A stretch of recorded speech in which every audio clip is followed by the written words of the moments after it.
setengah dikit, mas-mas Maluku yang ini udah sampai di Jakarta. Ya. Kevin Dix bakar besi. Udah sampai di Jakarta.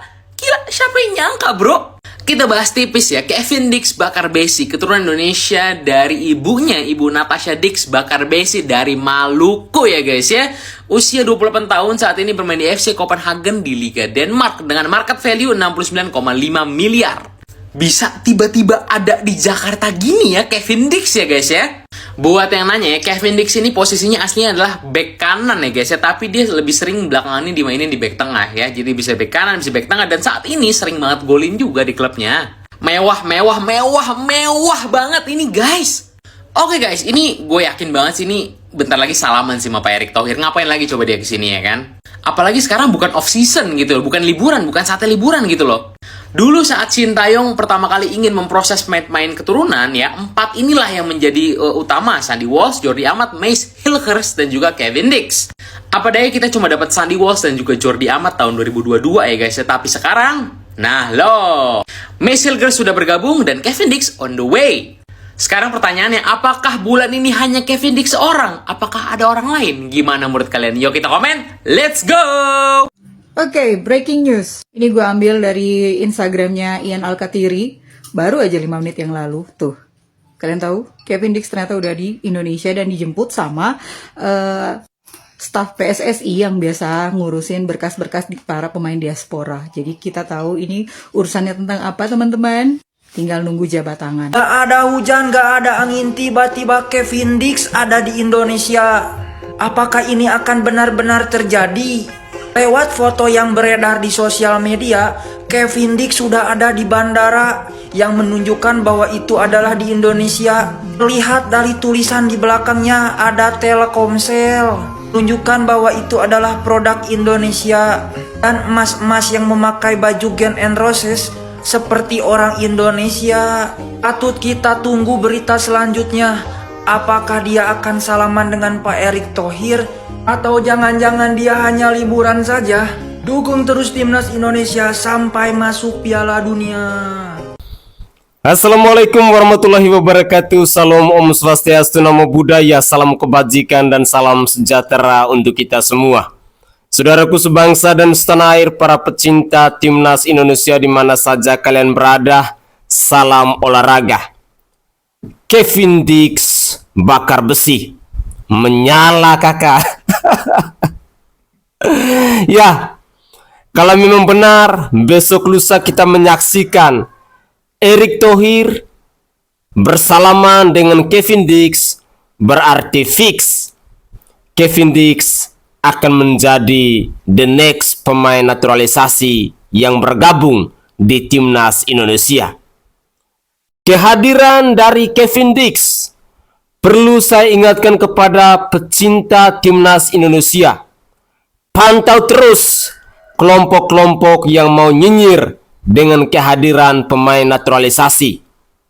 Ada Peter Gonta, ada Tommy Welly, ada Rocky Gerung, ada Anton Senjoyo, ada Anjas Asmara, dan masih ada banyak lagi komplotan-komplotan manusia yang tidak suka dengan kemajuan dari timnas Indonesia. Pemirsa sekalian, para pecinta timnas Indonesia pasti tahu tugas dan tanggung jawabnya seperti apa. Tentu usaha-usaha yang dilakukan oleh PSSI untuk mendatangkan pemain-pemain naturalisasi tidak berhenti sampai di sini. Pak Erick Thohir, Ketua Umum PSSI kita, pernah mengatakan bahwa dia menargetkan kurang lebih ada 150 orang pemain. Dan ini adalah jumlah yang sangat besar. Dan saya sangat yakin dan percaya Pak Erick Thohir pastinya paham benar tentang dunia persepak bolaan.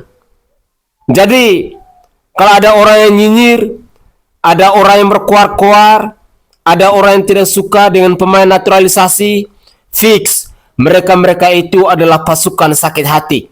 Mereka-mereka itu adalah kelompok-kelompok mafia. Dan mereka-mereka itu adalah gelandangan politik.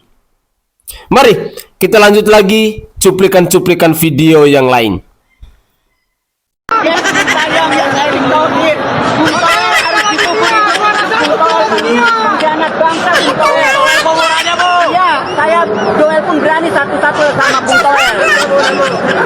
Oki Caraka akan duduk manis di cadangan, Dimas Derajat akan duduk manis di cadangan, walaupun kembali framing yang terjadi, misalnya di media sosial ketika pemain-pemain itu bikin klub di klubnya, bikin gol di klubnya, di Sleman, Dimas Derajat di Persib, lalu diklaim lah oleh ya anggaplah apa ya, influencer, buzzer itu bahwa sentuhan atau racikan atau apa namanya, pelatih striker di timnas terbukti mulai gacor kan. Itu saya baca yang apa pemain Persib itu kan. Dimas Derajat bikin gol. Artinya apa? Diklaim. Kan kasihan pelatih di klub. Pulang dari timnas, moncer. Itu kayak itu kan, ayam punya telur, sapi punya nama. Meaningnya? Telur mata sapi. Yang punya telur ayam, yang punya nama sapi. Iya. Ketika pemain itu balik ke klub terus bikin gol, terus diklaim kerja itu. Nah di klub jadi apa itu pelatih-pelatih di klub? Iya. Kalau saya petinggi PSSI, exco PSSI misalnya, saya minta 3 poin Bahrain. Saya minta di China 3 poin. Berarti dalam 2 kali away, saya minta 6 poin gitu loh. Minimalnya 4. Tapi saya kalau jadi petinggi PSSI, exco PSSI, saya bilang 6. Kenapa? Bahrain tidak sehebat Bahrain era 2000-an sampai 2010. Jadi dia itu sudah dalam posisi reputasi yang papan atas Asia. Tapi pasca 2012 ke sini dia agak turun. Contoh misalnya, di tim ini dalam 2 pertandingan saya nggak terlalu mengesankan. Malah ini juga tim yang cenderung main parkir bus, defend lalu serangan balik. Saya lihat sisi bek kirinya Al-Khalasi nggak terlalu kuat juga. Jadi kalau mau bicara teknikal, bek kiri Bahrain tidak kokoh, tidak solid. Kalau kita mau lihat Jepang, mereka di babak pertama sanggup tahan Jepang, hanya kebobolan lewat penalti 1. Tapi babak kedua dia kebobolan 4. Kenapa? Karena Jepang berani tembus dari tengah, main 1-2, terupas pendek-pendek, center back-nya habis. Center back-nya di atas 3 semua. 32, 33 usianya. Punya pengalaman, tapi habis sama kecepatan Jepang kombinasi. Nah, ada nggak kreativitas itu nanti? Berani nggak kreativitas itu nanti? Jadi satu, Bahrain yang sekarang, Bahrain yang tidak mengesankan seperti era Al Hubail dan Salman Isa 2000 ke 2010. Itu satu. Kedua, Indonesia sekarang ini kan mewah. Sudah 13 naturalisasi. Itu kan mewah, kemewahan. Kalau Agita dikasih mobil sekelas Ferrari, nyetirnya harus ngebut dong. Jangan kayak Bung Toel, kayak bawa angkot, bener nggak? Gitu. Pak, itu banyak orang-orang yang mengkritik naturalisasi di PSSI. Itu menurut Bapak gimana? Jadi gini, naturalisasi di PSSI sekarang itu bukan hanya PSSI yang melakukan. Negara lain juga melakukan, Maroko, Prancis, Inggris. Nah kita zaman dulu tuh banyak yang darahnya campur sama Belanda. Terus banyak juga orang Belanda yang lahir di negara kita. Nah kalau dia lahir di negara kita kan berarti dia warga negaranya Indonesia sebenarnya. Bapak dulu hampir lahir di Singapura, Singapura bilang Bapak harus jadi warga negara Singapura. Jadi terus apa sih yang mau dipersoalkan gitu loh. Kita punya sumber daya yang agak kurang di sepak bola. Kemampuan sepak bola kita agak kurang. Ya kan? Nah agak kurang ini bisa macam-macam. Bisa karena pembinaan kita yang kurang bagus. Bisa karena banyak orang dalam terus minta saudaranya aja yang masuk di dalam tim itu. Bisa juga lantaran memang komposisi DNA kita tuh kurang bagus. Paru-paru kurang bagus, segala macam dan lain sebagainya. Nah, adanya amunisi dari pemain-pemain keturunan kita itu akan membuat orang-orang yang dilatih di timnas yang istilahnya itu orang kampung sendiri, itu dia bisa ngelihat, bisa ada benchmarknya gitu. Oh ternyata kalau saya mau jadi back yang baik, saya harus bisa lari kayak gini gitu. Saya harus bisa bernafas kayak gini. Oh untuk menjadi striker tuh saya harus gini, harus gini. Nah ini nih, naturalisasi ini bagus banget menurut Bapak. Nah terus terang Bapak udah lama kepingin ngomong. Orang-orang yang mengkritik naturalisasi itu, ini tolong jangan dipotong. Orang yang mengkritik mau siapapun itu bego banget. Ibaratnya kamu ini satu negara yang ingin mempertahankan kewibawaanmu, marwahnya, harga dirinya. Terus sudah gitu datang orang, saya ada keturunan Indonesia loh. tak bantu boleh nggak? Terus kamu, tidak bisa, saya akan mempertahankan. Sebodoh apa sih orang kayak gitu? Padahal efek daripada kemenangan kita di dalam kancah dunia, itu efeknya gede banget. Pada saat kita bisa nilainya sama dengan Arab Saudi, TKW, TKI kita yang di Arab Saudi itu harga dirinya jadi tinggi. Terus Arab Saudi juga, ternyata dia dari Indonesia. Itu kemarin mereka sama loh sama kita gitu.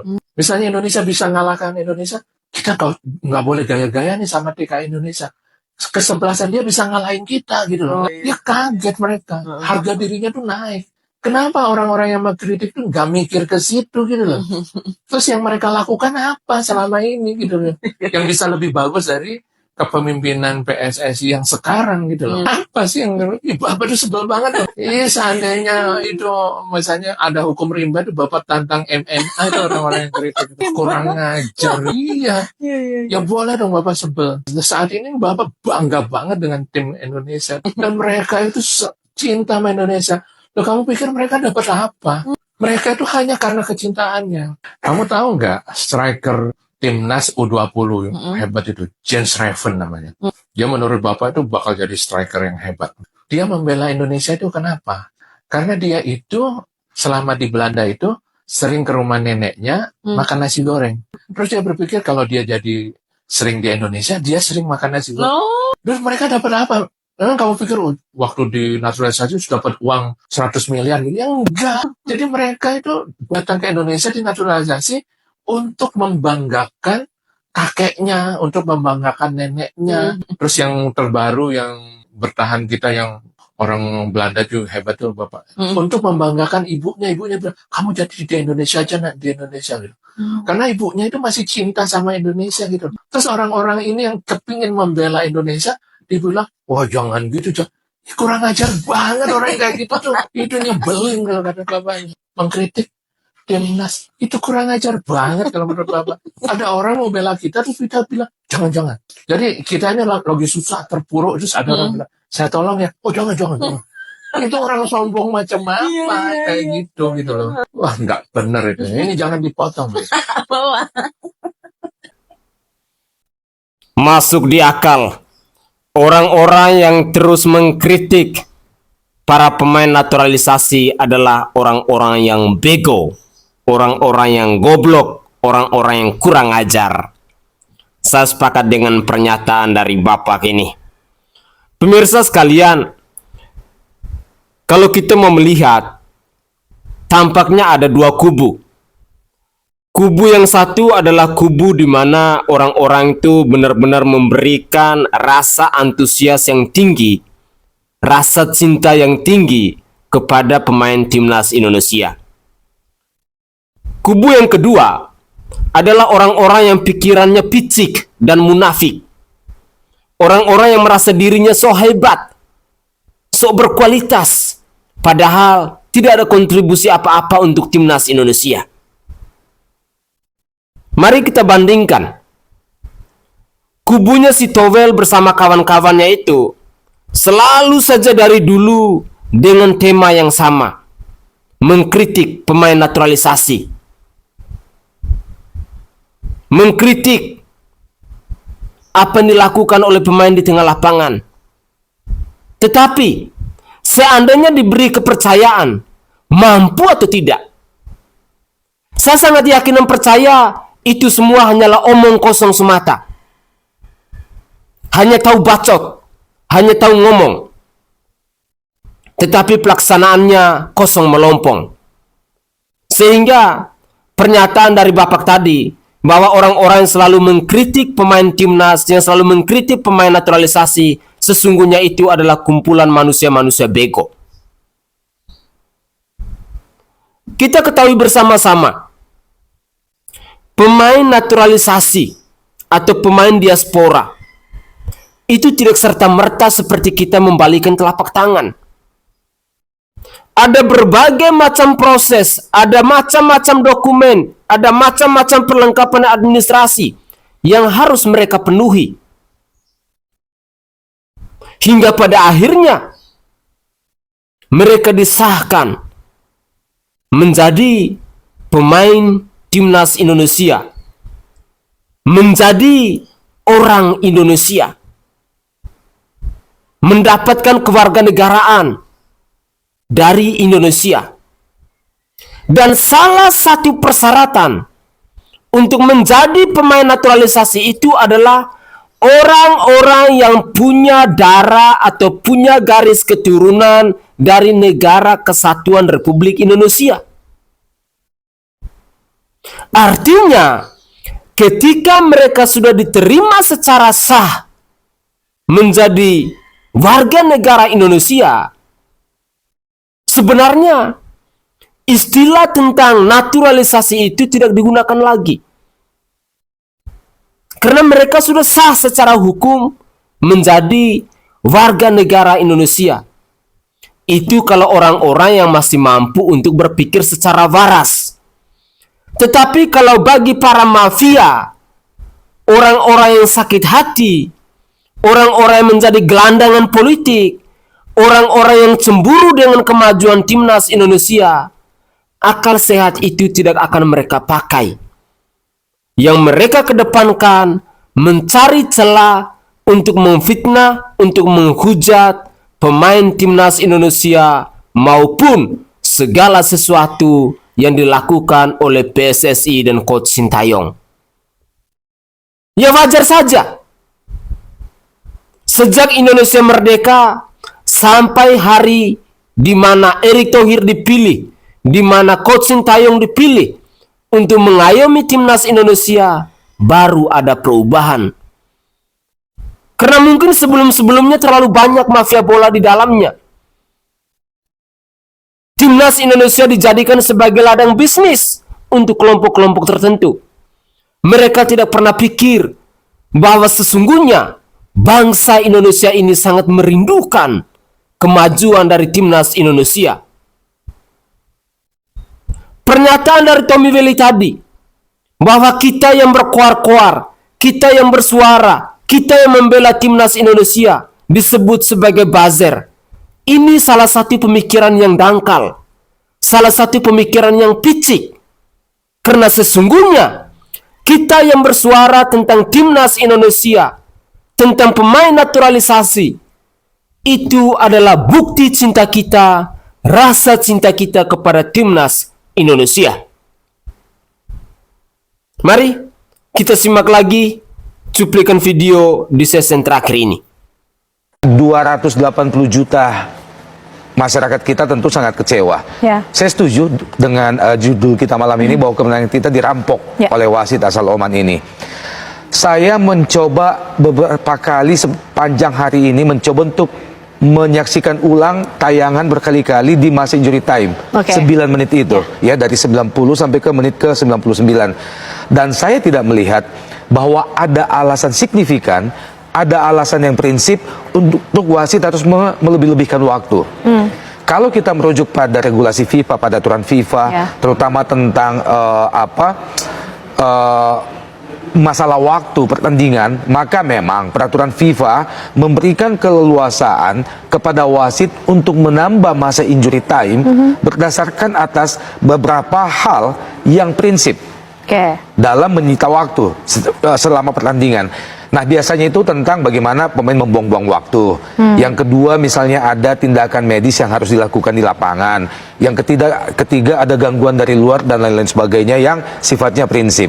Nah, dari tayangan ulang yang saya saksikan berkali-kali, tidak ada injury time antara menit 89 hingga menit ke 97, 98 itu tidak ada hal prinsip yang bisa menjadi alasan bagi wasit untuk melebihi waktu dari 96. Karena keputusan dia pertama sebelum 90 menit berakhir di babak kedua itu, dia sudah memberikan signal kepada wasit pembantu di pinggir lapangan dan juga kepada wasit VAR bahwa tambahan waktu yang diberikan adalah 6 menit. So, Indonesia seri dengan Bahrain 2-2 and aku memang tak puas hati lah dengan referee. Bayangkan tambah masa 6 minit tapi dia extend sampai 9 minit. Memang bapak Kalau kita tengok dari segi peraturan kan, referee memang ada hak untuk extend masa tau. Walaupun dia kata 6 minit tapi dia ada hak untuk extend 7 minit ataupun 8 minit. Bergantung kepada kalau ada injury ke ataupun player substitute ke ataupun ada pergaduhan ke apa. So, masa yang diberikan tu, extra time tu memang akan di-extend. So, nampak sangatlah dalam perlawanan Indonesia lawan dengan Bahrain ni, memang referee ni kemungkinan besar dah kena suap ataupun dah kena bayar. And then yang kedua, benda ni melibatkan politik lah. Tetapi kepada fan Indonesia, jangan patah semangat lah. Ini bukan pengakhiran korang punya langkah nak pergi ke World Cup, you know. Ada banyak lagi masa and kalau ikutkan dari segi performance, dari segi prestasi player-player Indonesia, mereka ada probability tinggi untuk pergi ke World Cup pada masa yang akan datang. Timnas Cina kena sial gara-gara mau mengerjai Indonesia. Masalah bertubi-tubi itu melanda timnas Cina. Setelah sebelumnya melakukan blunder ya dengan berniat untuk mengerjai Indonesia, memindahkan pertandingan dari Beijing ke Qingdao supaya Indonesia capek. Ternyata kan kena sama Cina sendiri, Cina yang capek sekarang. Ada masalah baru lagi, yaitu pemain mereka cedera. Awalnya ada 2 pemain yang cedera, yaitu pemain termahal sekaligus andalan mereka, Wule dan juga Alan. Nah, tambah lagi 1 yang cedera, yaitu pencetak gol melawan Australia, Wang Xi.